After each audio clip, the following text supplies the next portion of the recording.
Mengidap kanker, Aida Saskia masih bekerja di tempat hiburan malam.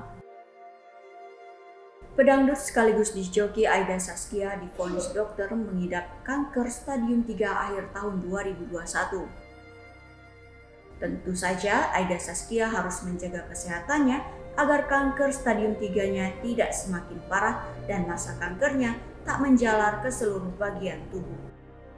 Namun beberapa bulan terakhir ini Aida Saskia masih aktif bekerja.